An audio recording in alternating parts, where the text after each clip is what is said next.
তার মাথার যদি আপনারা দেখেন এই যে ক্ষতর চিহ্ন, এই ক্ষতর চিহ্নটি যদি আপনি দেখেন মাথার এক পাশ থেকে শুরু করে অপর পাশ পর্যন্ত গুলির আঘাতে তাদের মাথার খুলি হারিয়ে এখন ওই মাথার খুলির অংশ ছাড়া বা ওই খুলিটি হসপিটালে রেখে শুধুমাত্র এভাবে হাঁটতে হয়। যখন আপনি তার চামড়ায় স্পর্শ করবেন আপনার হাতে তার মগজের নরম স্পর্শ লাগবে।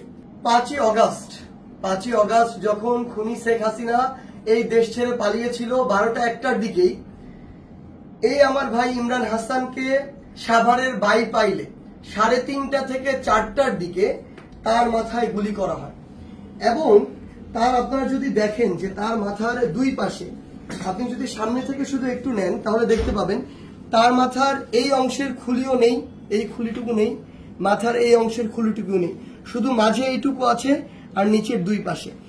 এই দুই পাশের খুলিটুকু খুলে আপাতত মেডিকেল কলেজে রেখে দেওয়া হয়েছে।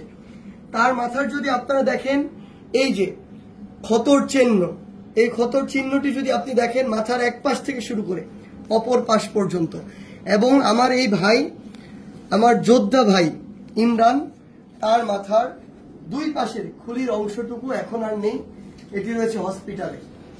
এবং আমার এই যোদ্ধা ভাই আজকে এসেছে জুলাই শহীদ স্মৃতি ফাউন্ডেশনে এবং সবচেয়ে বড় কথা হচ্ছে আমার এই 10 বছরের ইমরানের মতো ভাইরা আমার যখন এখন পর্যন্ত গুলির আঘাতে তাদের মাথার খুলি হারিয়ে এখন ওই মাথার খুলির অংশ ছাড়া বা ওই খুলিটি হসপিটালে রেখে শুধুমাত্র এভাবে হাঁটতে হয়। যখন আপনি তার চামড়ায় স্পর্শ করবেন আপনার হাতে তার মগজের নরম স্পর্শ লাগবে।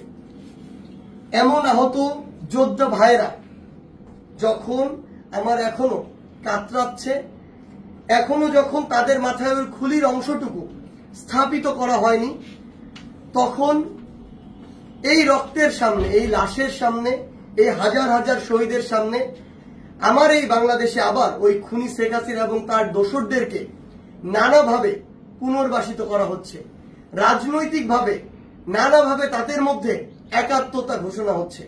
আমি শুধু আপনাদেরকে একটি জিনিসই বলতে চাই, আপনাদের মধ্যে যদি ন্যূনতম বিবেকবোধ থাকে তাহলে আমার ভাই ইমরানের এই চেহারাটা চোখের সামনে রেখে আজকের পর থেকে ওই খুনিদের সাথে আপনারা কখনো হাত মেলাতে যাবেন না।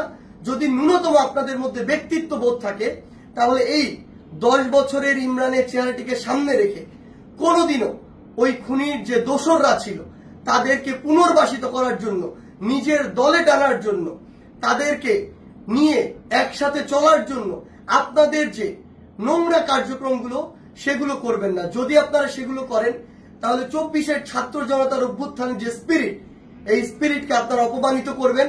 আর এই বাংলাদেশে কেউ কোনোদিন কোন ফ্যাসিস্টের বিপক্ষে দাঁড়ানোর যে সাহস সেটি আর কোনোদিন করবে না। ধন্যবাদ।